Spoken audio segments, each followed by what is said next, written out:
Hi, my name is Joni Eisinger. Welcome to my channel.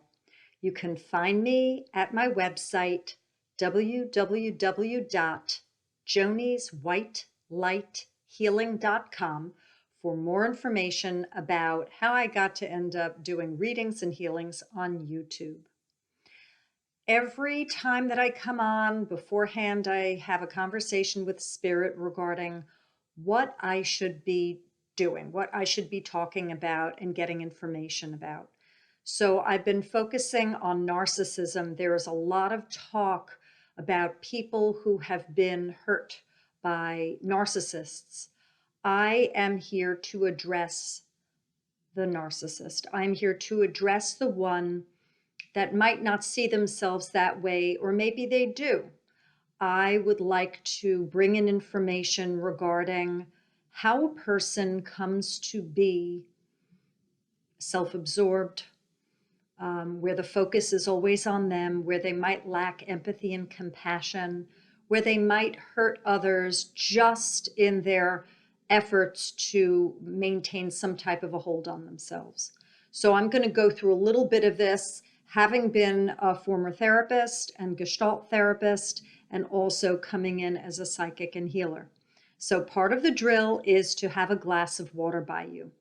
I would also like to say that this video would also be helpful for people who have been hurt by narcissists. I believe that you will gain more insight into how a person comes to be the way they are in terms of cold or self-absorbed and harsh.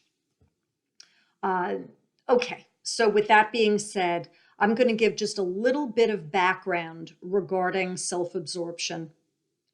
I believe that people who are self-absorbed ultimately did not receive the type of love that they ultimately needed.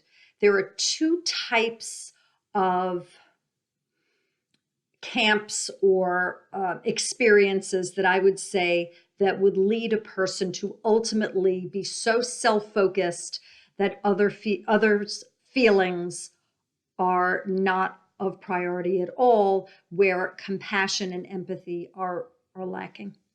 The first scenario is where the person has not received the initial love and attention that they need from a very, very early age. I believe it would come from abandonment and neglect and verbal and or emotional, physical abuse, where the person is not receiving the "you are perfect, you are all, I love you, you are safe, I'm holding you, everything is at your fingertips, and I will guide you along the way. You are perfect, nothing is broken." So that person that comes from a family background where they are not receiving the initial support that their ego needs, they will end up with a fragile ego, a fragile sense of self. Now, we don't go through life with a zero ego. The ego is there, but what happens to it? In this case, it becomes extremely sensitive and it's craving love. It's craving attention and it's craving those words from their immediate caregiver that I just mentioned before. That person will possibly develop into a self-absorbed one or a narcissist, in that they might need to overinflate themselves to compensate for their fragile ego, their low, if not non-existent sense of self. So it might come from attention seeking. It might come from doing whatever that they can to fill that void. It could come from competition, receiving awards, outdoing someone. Sociopathy, which would be actions that are done without conscience, so sociopathic behavior might come into play as well, where the person that is developing the narcissistic traits, they might start engaging in acts where it's crossing someone, it's hurting someone, and that they will do whatever lengths they have to go to in order to satisfy that craving of love, that feeling of I'm okay, I'm okay, I'm okay, I'm okay. So if you ever hear the term sociopathic narcissist, this would be someone who goes about their business and it's a crash and burn around them. They'll do whatever they can in order to get their needs met so they can remain stable. So for those of you who just started listening, if you're resonating with this, this is not a judgment here. This is not a blame fest. This is to uncover. This is to understand more about who you are and how you might have come to be who you are.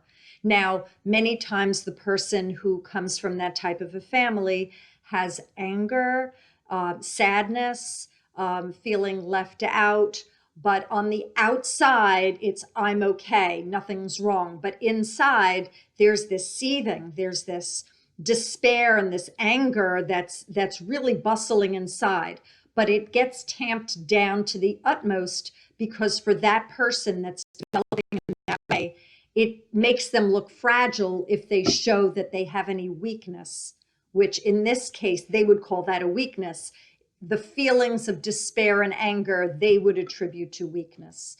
To admit that there was anything wrong would be quite threatening. So if you happen to be someone where it's very difficult for you to admit that you are attention seeking and that you deny that there's any anger or sadness, you are not alone. There are many, many, many of you that are out there now that are putting a facade around, like a very tough shell, like an act.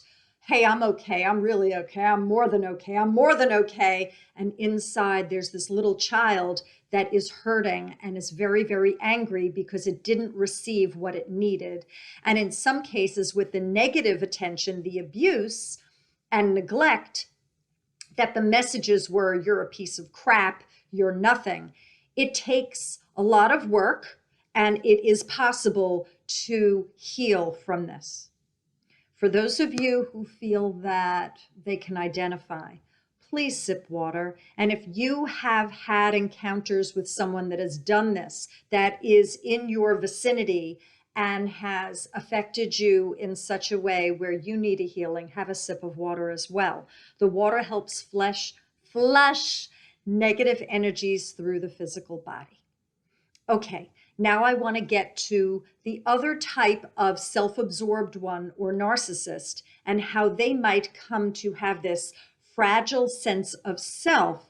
On the surface, they look like a peacock, but underneath, there's that raw one that can't admit to self or other that they might have any difficulties. Okay. There is this wave of parenting. I don't know how many decades this has been going on, but it's going on for quite a while now, where the parent is putting the child up on a pedestal and calling them the king or the queen, my prince, my princess, and is adorning them with levels of praise that have never been earned, where the person gets the award when they haven't done anything, where the most spectacular singer or athlete or dancer or scholar, when in fact, what happened? What do we have to show for this? The parent in some way has this need. I'm not going to get into that situation here today, but the parent has some need to have their child elevated to that of hero at a very early age before they've even done anything to demonstrate that they've gotten to that level of achievement. What happens to this youngin'? They develop a false sense of self. They get quite confused. So here they are, they're being told that they are magnificent and they are the top dog and the one and the be all end all. And they inside, there's some part of them that's going, okay, well, it sounds good. I'll take that label. But there's discordance. There's something that isn't a match with their truth, with their reality. So there ends up being, again, a fragile ego, a fragile sense of self of this child. The parent or caregiver is creating a being, a little-un, or maybe a preteen, tween, maybe starts a teenager, but usually it starts early on, where the child is not understanding who they in fact are. So they're brought into the world as the superhero, as the award winner, and that puts a really big pressure on that child because they feel that they have to always be this way. They have to be superhuman. They can't show any weaknesses. They have to be strong. They always have to win. Oftentimes there's competition involved and they're on all the time. A lot of times they're even on show. They might be the most beautiful, so they have to be a model. They have to dress a certain way, talk a certain way, and then they possibly are stooped with all of these material things like the social media, technical devices, the phones and the tablets, etc., to give them that sense of monetary worth. And then they've got the clothing and the house and the vacations and the fancy animals and all of these things, the purebreds, whatever the case. And I'm not dissing money here. I'm talking about the style of parenting, the style of how the caregiver is passing on information to the growing, inspiring, vulnerable, impressionable youngin' who's trying to make sense of their reality via the one that's in charge. So now we've got this type of fragile ego. Well, I gotta be number one. I gotta be great. I gotta look good. I gotta talk a certain way. And that also creates some type of a franticness within that soul, where they feel the need to be on all the time and be right and be competing and winning. Have a sip for those of you who feel that you meet those specs. Have a sip for those of you who are in contact and have been dealing with someone who meets those specs. It's okay. We're all in this together. We're all one. We're a collective. We're helping heal each other. So it's important to talk about this. Again, there's no judgment here.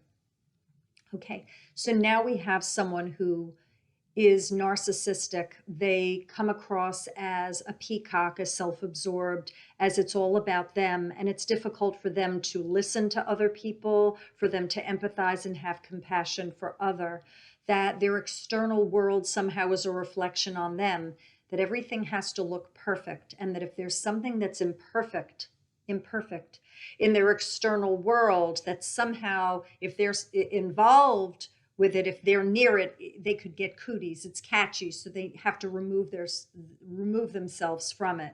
It becomes like going through a maze. Every day you wake up and you're not sure what's going to happen. Who are you going to meet? What's going to happen?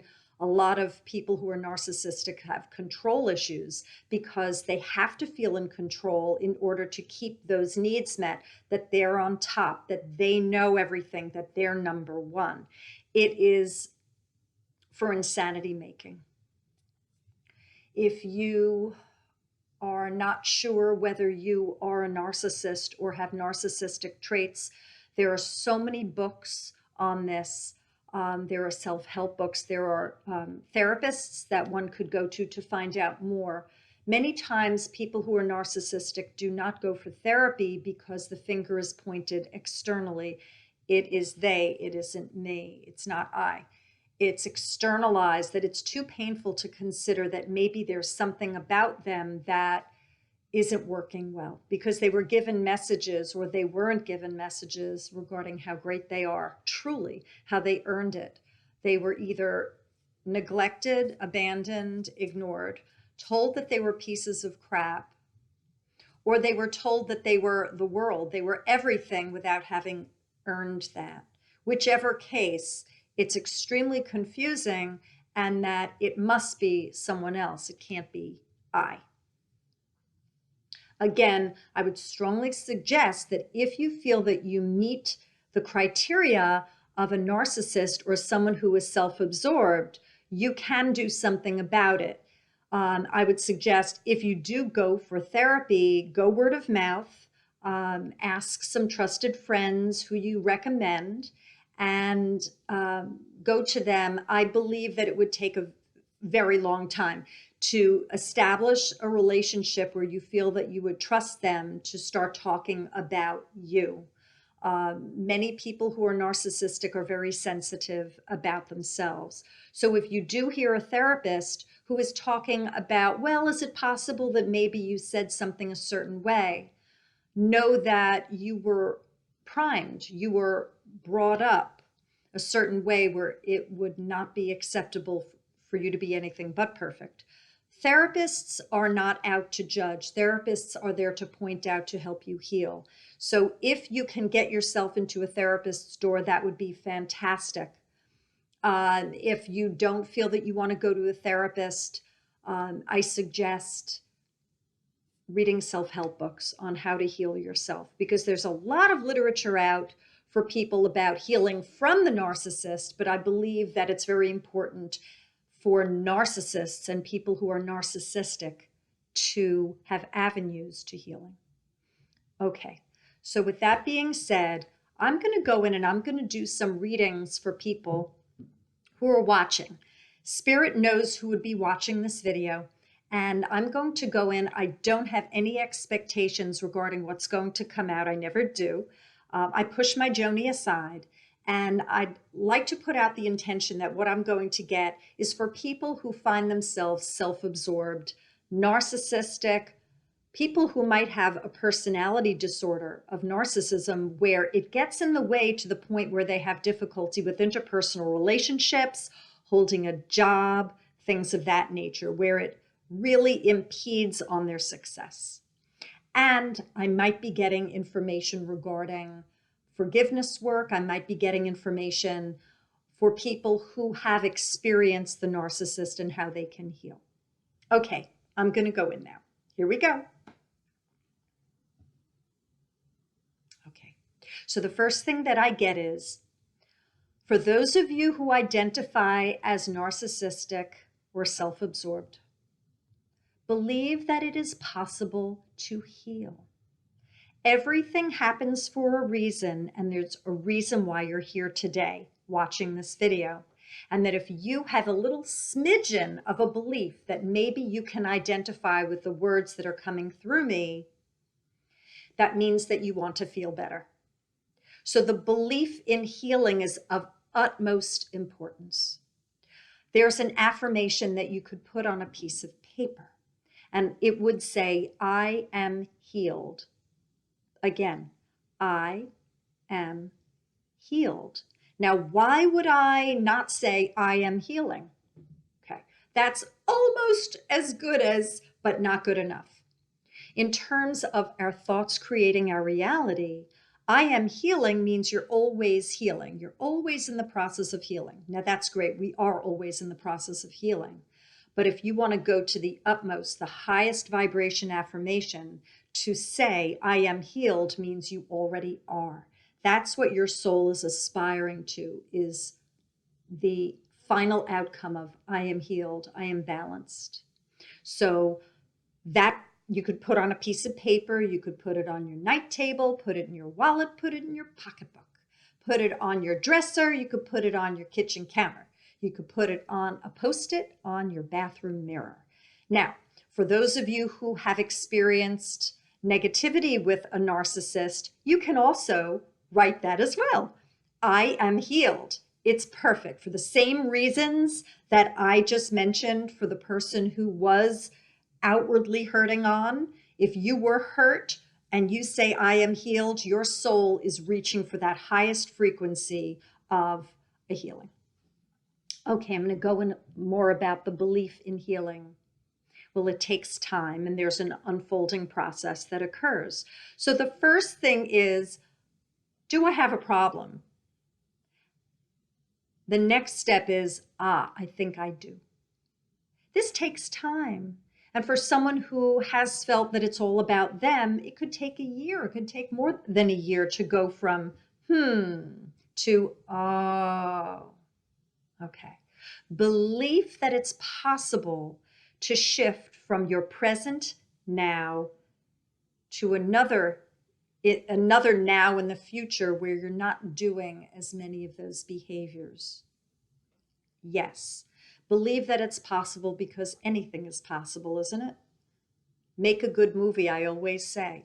It's possible. You've probably been through many, many painful things, and you need to release many, many things first.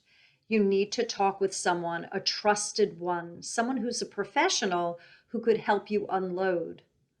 You have probably been through a lot. Okay, I'm going to keep going.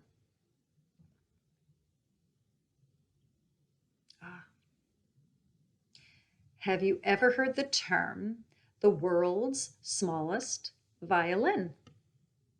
Okay. For many people who are all about themselves, they believe that their story is different from everyone else's and that no one would understand and that they're all alone, that help could never help because they're different from everyone else and that no one would understand them and they're so special and so unreachable that in this lifetime it's just impossible to convey to another person what they've been through. So this is a common misconception for many, many people who are all about them. The focus ends up on them, their story becomes about them, the story becomes this whole big story, and then the world's smallest violin comes out, and none of us would understand what you've been through. That is a misnomer, it is an illusion, and that is an illusion that either was imparted to you and you believed, or you created this in order to protect your fragile ego. I'm going to share something and it might not resonate, but maybe you could put it on a shelf. We do understand. We all have been through separate hells, traumas. Every person's journey is different and that we cannot compare one to another. We pre-birth plan for things to happen, for many, many difficult experiences to occur. Before we come into a lifetime, we plan that out. So what your story looks like is A, what my story looks like is B, what their story looks like is C. When we jump onto another person's path and we examine their trials and tribulations, it's actually moot, makes no sense at all. So the person who's had that quintessential romantic life, and then they've gone through something that looks like a hangnail, that hangnail might be gigantic for that person because they've had such a smooth life that when they get the hangnail, it just disrupts terribly. We can't measure that. Everything is relative.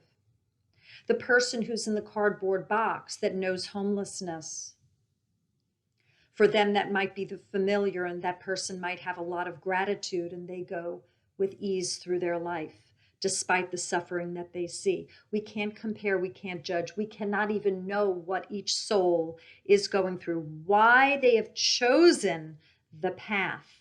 The person could be hurting over here for something that appears small. The person could look at peace under circumstances that are ginormous to the other. So, with that being said, all is divinely ordered, and that we all understand, we all do understand that it's possible to be hurting, suffering, have anger, not want to share it with other, be confused about our lives and about people, privacy and trust, not knowing who we could trust or who might betray us. You might not be aware that your story resonates with many of us and that we hug you and we bless you and we understand, despite your not having told many people, if any at all. We do understand. There's an expression, when you've walked a mile in my shoes. Now that works quite well for the person who holds the world's smallest violin, but if we jump over even for a smidge into your shoes, we could imagine it. And if you jump for a smidge into our shoes, you might even see that some of our stories resonate with yours, even for a microsecond. We've been there. We've been abandoned, neglected, abused, misled, lied to, betrayed. They come in all forms, shapes, and sizes, all different levels. There's a continuum of each of these things as well. Some are more depraved than others. I'm not going to say one is worse than another. Again, everything is relative. And for one person, their perception of it is different from another. I'm going to go in again.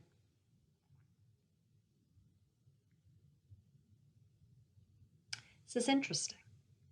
Again, this is for the one that is self-absorbed. Yet I believe this is also for the onlooker, the one that has been hurt by the narcissist. Trust your guidance. So in either case, whoever you might identify as, you might feel that your gut feeling has been sucked out of you or thrown away, or that you never had it, and that you're just going off the top of your head, or you're going through the motions. We all have our guidance.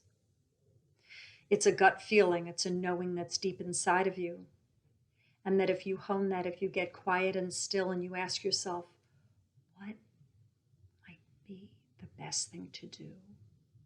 Or I have a choice between a few of these options. What feels good to me? Go with the feeling. You can learn a lot from your guidance, and that assists in your healing. Trust that you are being led by spiritual guides, angels, your higher self that knows better, departed ones, whether they are human or pet, star beings, elementals, consciousnesses, archangels, and ascended masters. I'm going to go back in. A lot of you beat yourself up. Now I'm talking about the collective, those that are narcissistic and those that have been hurt.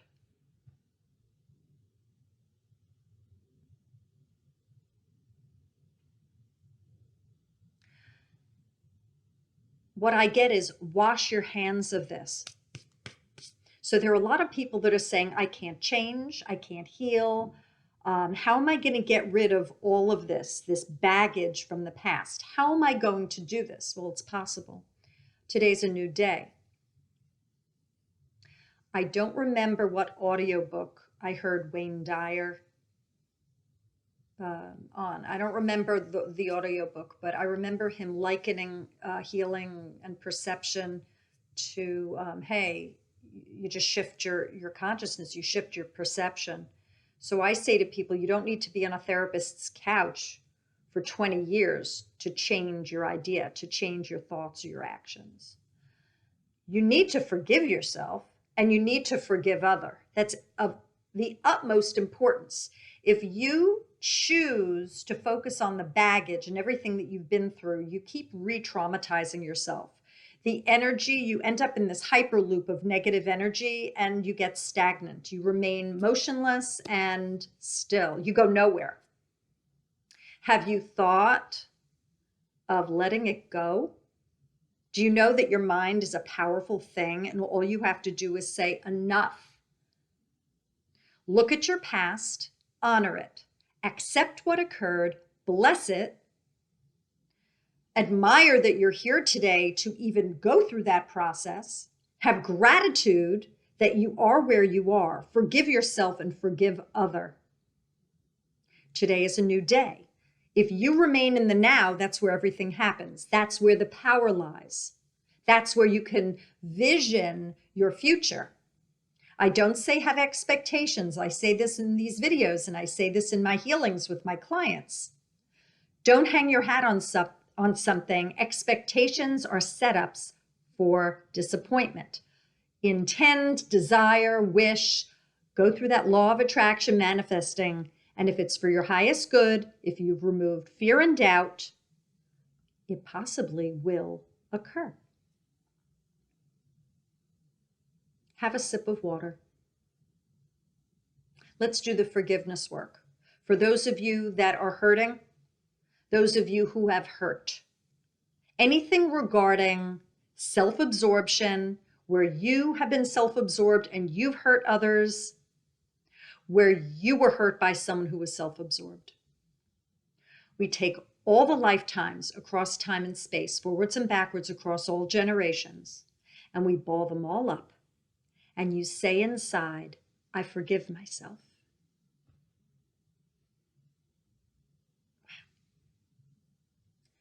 There's a lot of pain, and that's being transmuted. It's being shifted and released back home.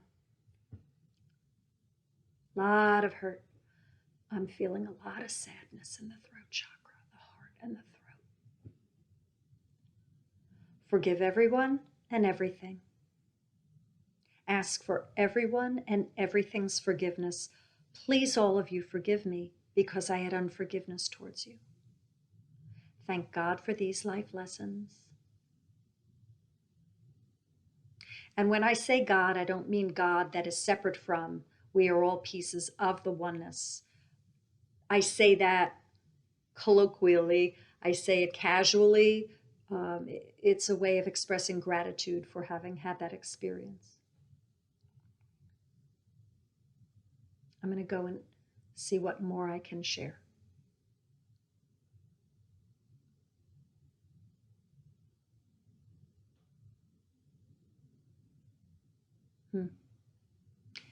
Well, Spirit wants me to talk just a little bit about this topic. For those of you who are narcissistic, do you want to learn here? Are you interested in growing as a soul? You came to this earth school to experience all types of dramas. You were born into a family or a situation that had certain specs. And as a result, you are who you are today. I see obstacles, and I see that you are doing fabulously. You're doing the best that you can. Pat yourself on the back that you're here today, taking a look at a video talking about you. That's huge. Pat yourself on the back. Hallelujah. You did it. You made it. Trust that it's possible to move forward and learn more about what this is all about and why you don't feel well, why you feel sick in the head, why you don't feel right, why you're always talking about yourself. You might be cutting people off. You might be going to great lengths to get attention. You might be extremely competitive. You might be very sly and deceptive. You might cut people off at the drop of a hat if you're jealous of them, if you're envious, if you're competing, if they didn't say or do what you wanted them to do, if you didn't let them be themselves, which would be different from you, if they questioned you, if in any way you felt that you were harmed because they thought of you as less than. You chose this before coming in. I'm going to go in and illuminate for those of you who are self-absorbed why you might have chosen to have this, to be this way. Now remember, sometimes we don't pre-birth plan to become this way. It happens post-incarnation, free will choice. Whatever the case, whether it was pre-birth planned or post-incarnation, these are examples of how you as a soul could grow. Soul growth opportunities. So I'm going to go in and see. Let's see what Spirit has for you.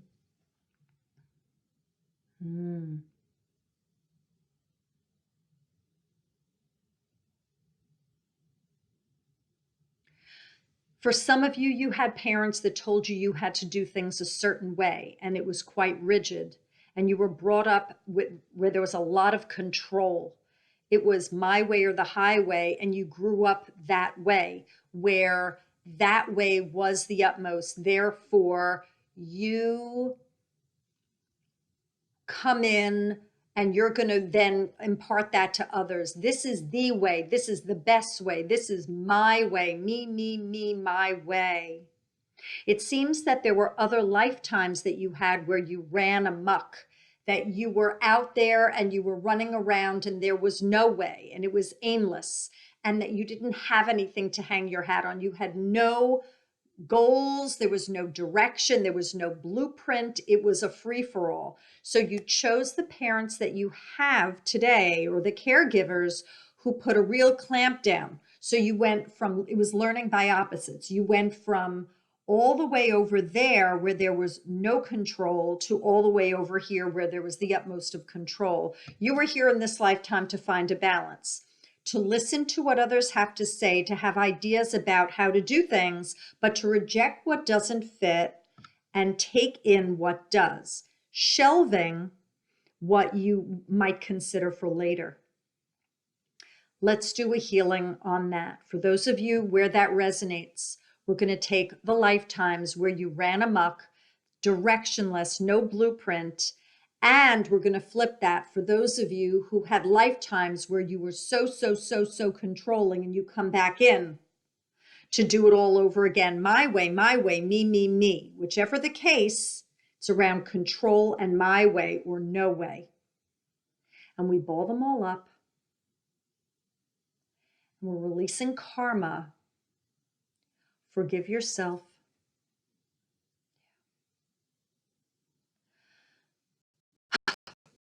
Forgive everyone and everything. Ask for everyone and everything's forgiveness. And thank God for these life lessons. Fabulous. I feel like someone's tingly, that their head feels a little tingly. Their arms, their fingers are tingly. I feel like a tingle. So there's a release going on for quite a few of you. At least 10, and that goes up to about 100 people. I feel a tingle, at least, but definitely between 10 to 50, massive tingle, and then up to 100, there's more in terms of a release. That's fantastic.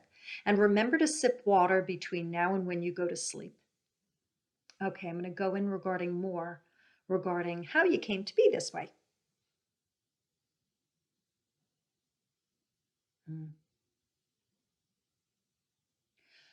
For some of you, you come in where you've had other lifetimes where you've been hard on yourself. It's tough to be me. It's hard. I don't like myself. And so you've chosen to incarnate where there were others that were tough on you, that brought you down to that place of fragile ego, where they taught you, they gave you the messages that you were a disgrace, that you were not right, there was something wrong, and you flipped it and you turned it around with self-absorption in order to balance out the lie, that you aren't a God spark and that you're not perfectly brilliant in who you are.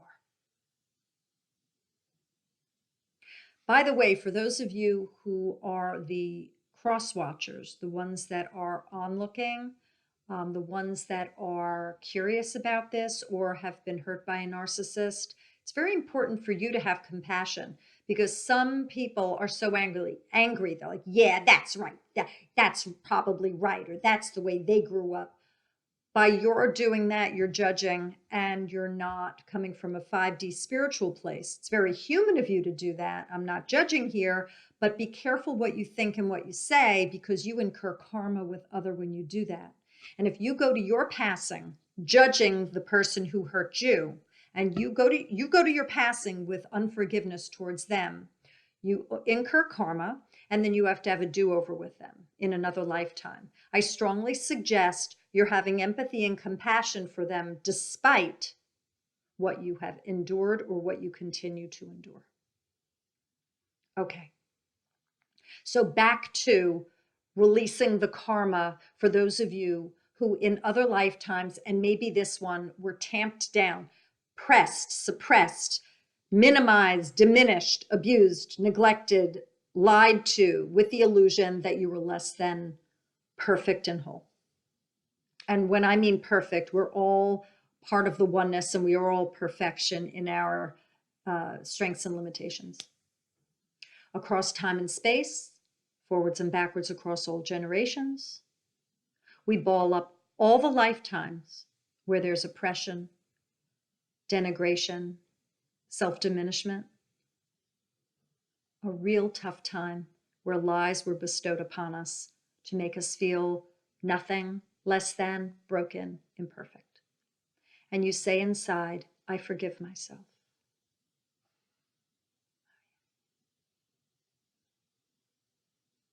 Forgive everyone and everything. Hallelujah. There's an army of angels all over you. They know what you've been through. All of you. Ask for everyone and everything's forgiveness. Please, all of you, forgive me because I had unforgiveness towards you. Thank God for these life lessons. Some of you are very wound up. You're taut so tight, like you could just bust.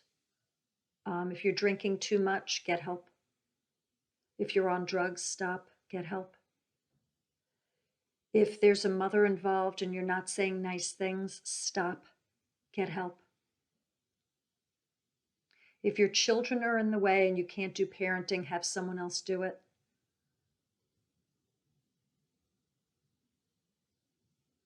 If you are depressed, suicidal, seek help. This is for entertainment purposes only. The disclaimer is below this video.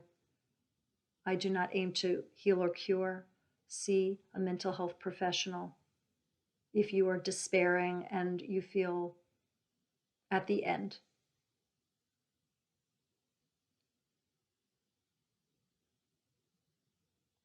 I'm going to go in regarding those who have endured the narcissist and are hurt.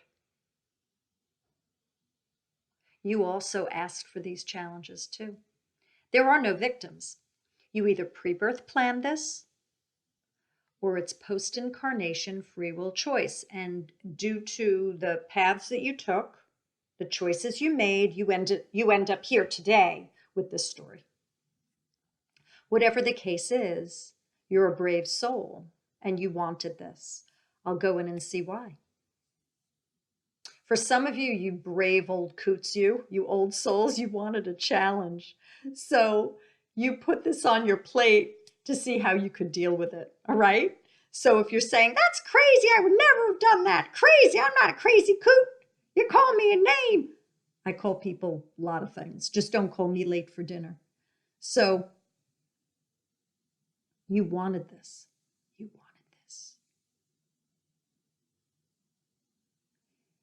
And you've gone through this before and you wanted it again. For some of you, you weren't able to handle someone abusing you. You asked for it again to gather up strength. You have not forgiven your oppressor. For some of you, you have minimized yourself and you have minimized other. Therefore, you come in and now someone is minimizing you. You're getting a dose of what you've gotten before or what you've dealt out. For some of you, you are receiving the abandonment, the diminishment from a narcissist, the self-absorbed one, so you can gain strength to remove yourself from an unhealthy situation.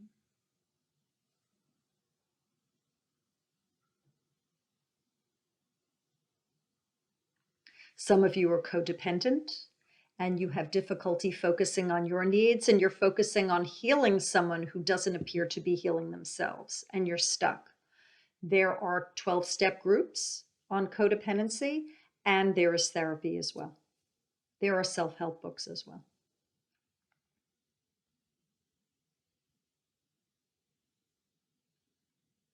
For some of you, you in fact are narcissists as well. That might be difficult to hear. Oh, I'm not that way. They're the self-absorbed one. If you're not clear about narcissism, there are tons and tons and tons of articles regarding that. No one is here to judge. This is a love fest. This is Woodstock as far as I'm concerned. This is one big party. This is not about judgment. This is about identification, analysis, embracing, accepting, having gratitude, blessing. You as a self-absorbed one might be pointing a finger at the person who's doing the same thing to you. Oftentimes, narcissists find each other and they're both doing the ego stroking to keep each other afloat. So if you, in fact, find that it's all about you, if you avoid people, you ghost people, you turn them on and off like a faucet, you put people down, you might not do it overtly, you might do quiet judgment.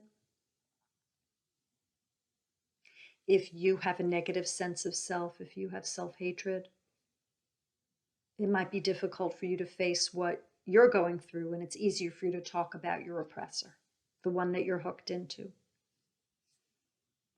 Let's do a healing for those of you who are healing, need healing as a result of being with a self-absorbed one, a narcissist, or someone who is narcissistic.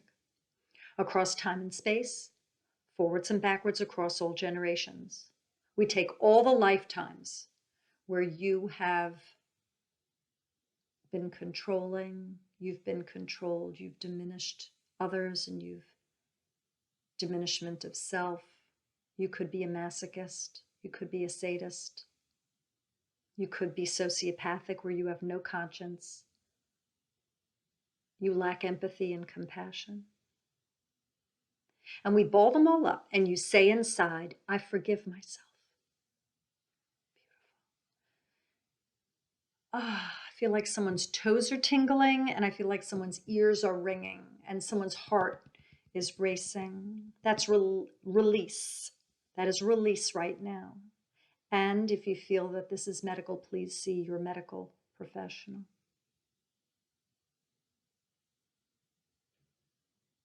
Forgive everyone and everything. Ask for everyone and everything's forgiveness and thank God for these life lessons. I'm not sure what this means, but I have to say it because I'm channeling. I see braids and I see a lot of pairs and twins. I see a lot of twos. So I'm not sure whether some of the people are wearing braids right now and they're catching on to this. I don't know if some people are twins and in fact, there's a twin narcissistic struggle going on. I don't know if someone's going to start seeing the number 2 or 22 or 222. These are angel numbers, so look up the meaning of that. I see a lot of duos, a lot of people working together in twos on this. I'll see if there's anything left that Spirit wants me to say, wants me to share for you. I see the color purple. The color purple is woven into many people's structures. And that frequency, that color is a high vibration. It's gorgeous. Someone has a tattoo and that tattoo has a lot there. There's a lot, that emblem is carrying a lot of information. Take a look at it. I see script, I see messages on this tattoo and there's some suffering. I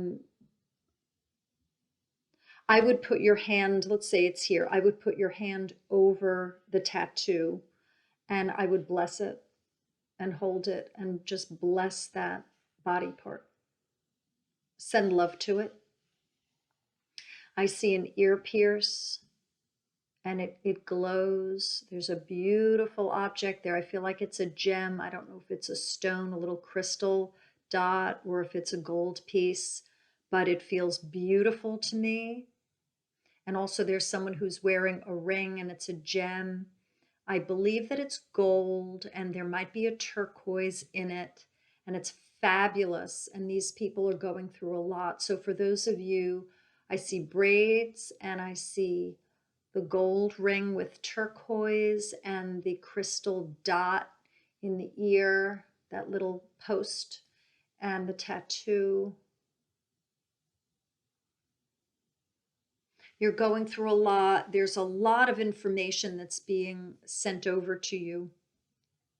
Someone is scuffling around in slippers. It's hard for them to get around. It's been tough. Their teeth hurt. They're upset. I feel there's pressure up here and their teeth hurt very much. I see them having soup and they just don't feel right. Peppermint tea, ginger tea, soup. They might be sick, but they could also be having dental problems, sinus, or migraine. So whatever the case is, feel better. And another thing that I see that Spirit's giving me is write a letter. So if you want to put pen to paper and get out your feelings, if you're confused, or if you even feel relief and joy as a result of having watched this, there's a lot that's coming out. And it's important to get it out, line by line by line, get it out. Some of you, I believe someone's going to write a play. Someone is going to put this down and there might be a play. I believe there's going to be a performance. It's fabulous. It's, I believe, community theater. So it's going to be an indie. It's going to be, there'll be quite a few, I think there'll be at least 10 actors on the stage. That's what I get. And good luck to you with that. I believe that it will have something to do with what we've discussed here. So that's all I get for today. I hope you enjoyed it. Please like, share, and comment if this resonated, and subscribe to my channel if you haven't. I do private readings and healings for those who are local to North Central New Jersey and those who aren't. Those who are outside of the Jersey area, I do Skype and Facebook video and phone sessions. You could find me on LinkedIn. You could find me on Facebook under Joni Eisinger. If you plan on doing a friend, just let me know via message how you found me. Please like my Joni's White Light Healing fan page. I have a SoundCloud where I've done some covers and I've written and recorded some songs. They're scratch demos. And I think that covers it. So I'll see you around until my next video, and have a fabulous day or night.